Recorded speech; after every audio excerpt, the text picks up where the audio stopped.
Welcome Exiles to my final video on the Fatal Flourish Champion Blast Rain Trapper. This character packs a punch and it packs some nice defensive layers. Ultimately, I decided I was not going to end up doing a full guide on this character because Fatal Flourish jewels kind of went through the roof in terms of pricing.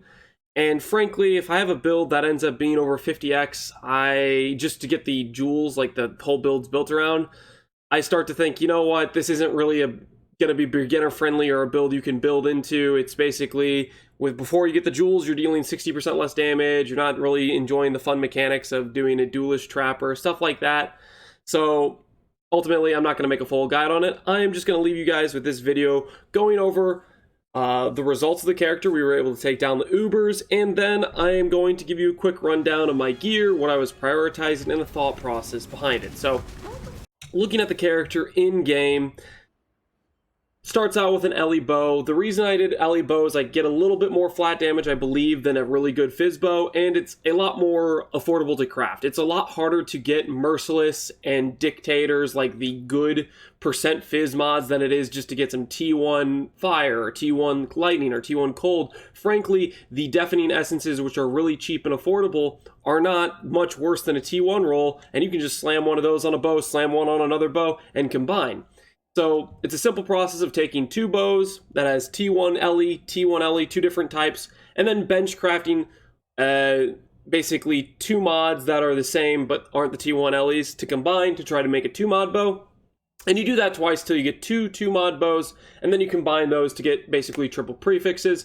And once you get triple prefixes, you simply do a prefixes can't be changed, veiled chaos, block the damage per charge mod, and hope you get double damage or cast speed or crit multi. There's a few good ones. Ultimately, it should only take one attempt to just get a decent mod for damage, and you're good to go there.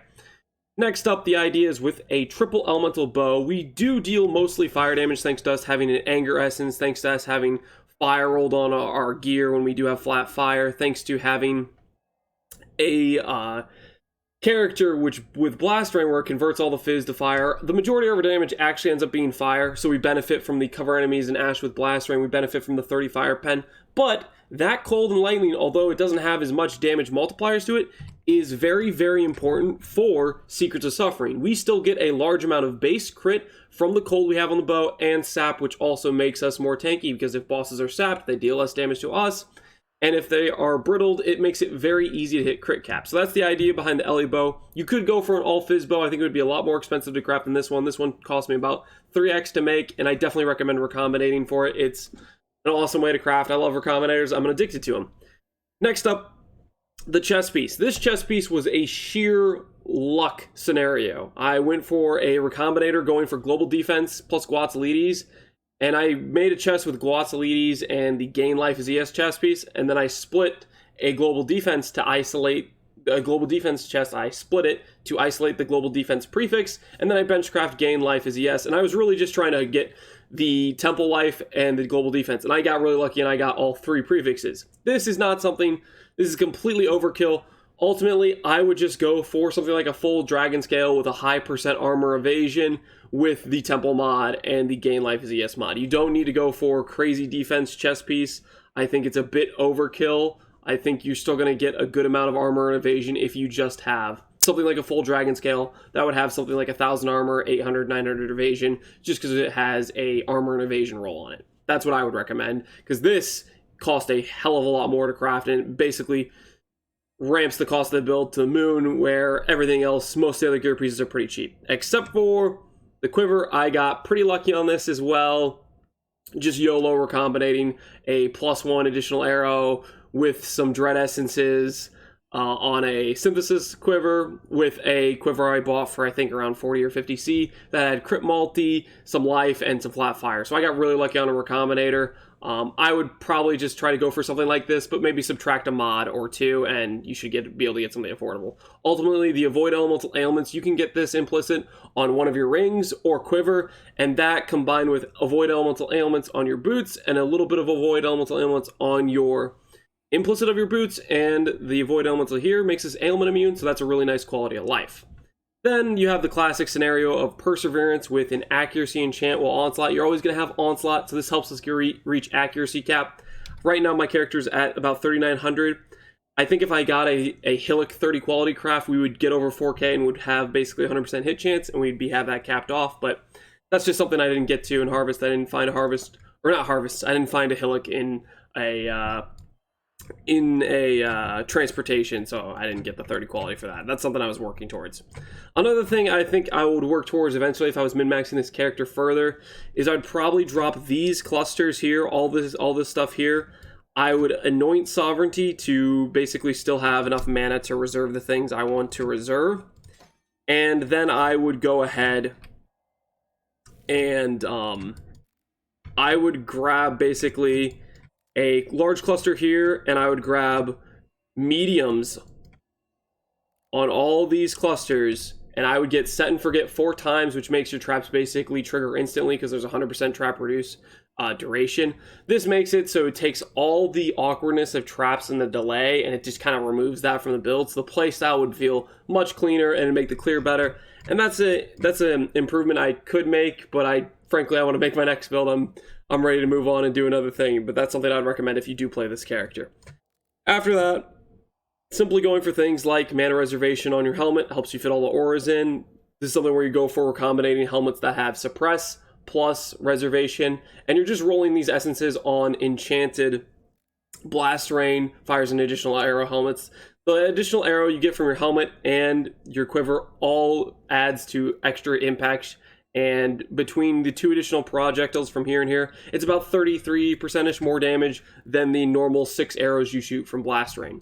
So hopefully that gives you guys a good idea of like what the gearing, what the character looks like all in all. It was all built around Fatal Flourish, which I think is just a really busted strong jewel for trappers. We'll see if it remains in this state in the coming leagues. Is something you can chase after if you want to make attack-based trappers. I had a lot of fun with it. Trappers aren't necessarily my favorite build archetype, but they're definitely a build archetype I enjoy going into every now and then for the variety of it, the difference in building it, and the weirdness and, I guess, weird, interesting quirks you have with it. One last thing I would say is, I didn't end up doing this, but this was another thing I considered doing, which was going for a Brutal Restraint, probably right around here, and going for Traitor Keystone. If you wanted to get Melding the Flesh into the build, you could very easily do it. We have about 100% aura effect. You slap on a Purity, you slap on basically max res. You could get it on your helmet, for example. Instead of cast speed, you get +2 max lightning res. All of a sudden, you're looking at a build that has 87 max all res.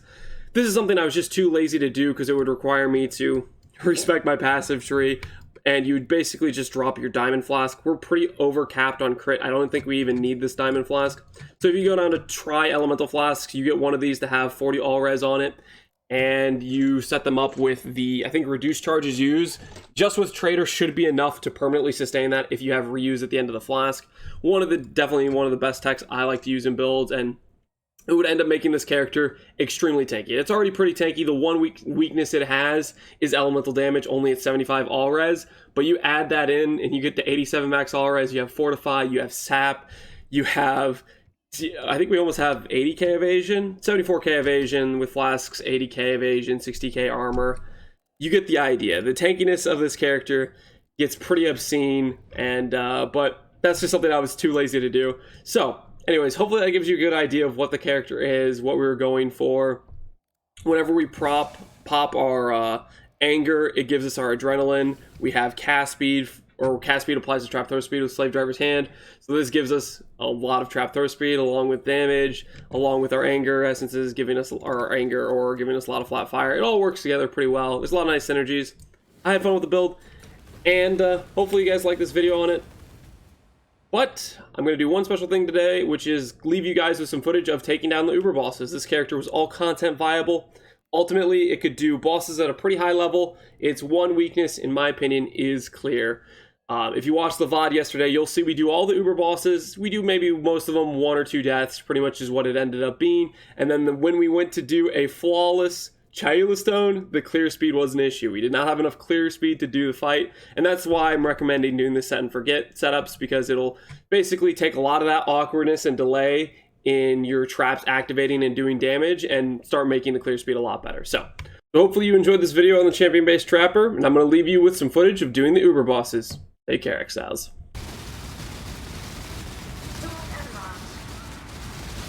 Vitality boon is not what we want to see.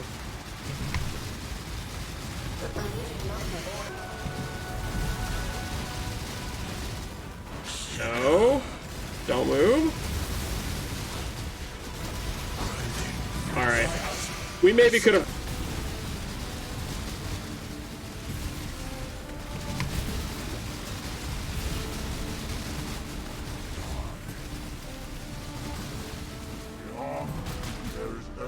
Okay, I think we're doing this. I think we're doing this.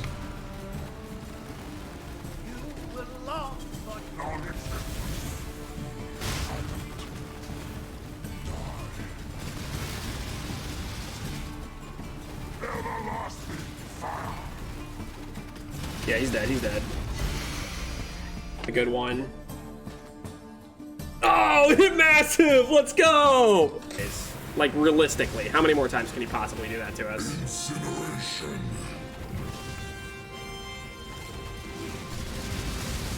Disintegration. Cleansing.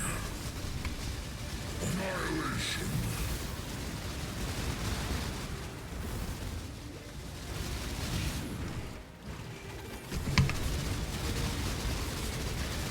Come on, come on, come on. No phase, no phase, no phase, no phase.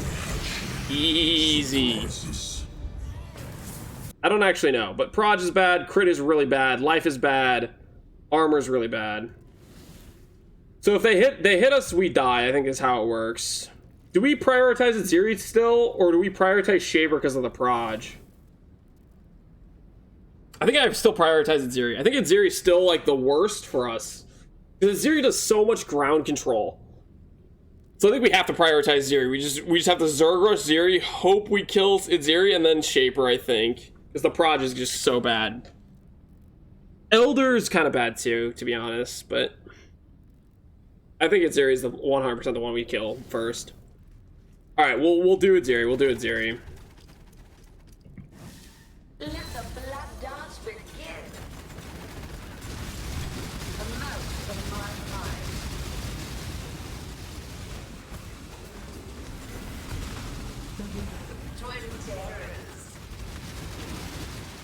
What the hell are those projectiles from Chayula?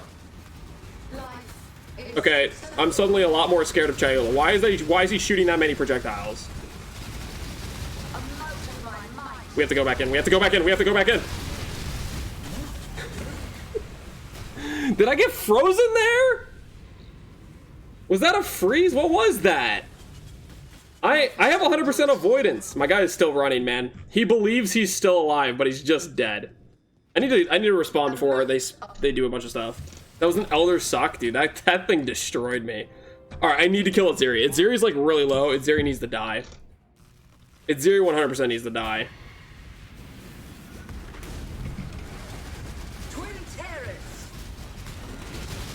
How is Exarch not dead? Die, please. Die.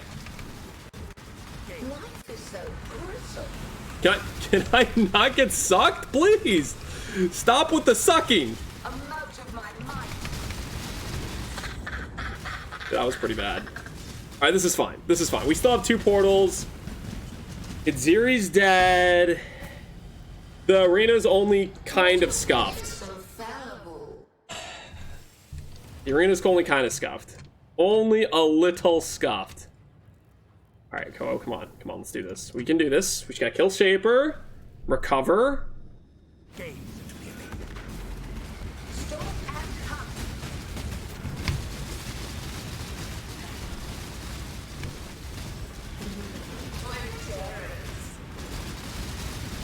Kill Shaper, kill Shaper. Life is so gruesome.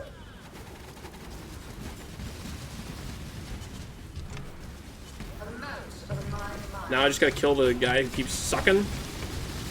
Tell him to stop sucking. We're good. Alright, we're good, we're good. We killed Chayula at some point. I don't even know when we killed Chayula, but we killed Chayula. Alright, we're good. We're good. Only 2 deaths. It's fine. Man, the monster life bricks my alternate ailments pretty hard, honestly. Those ailments are so much worse than they would be otherwise. Oh, that was scuffed.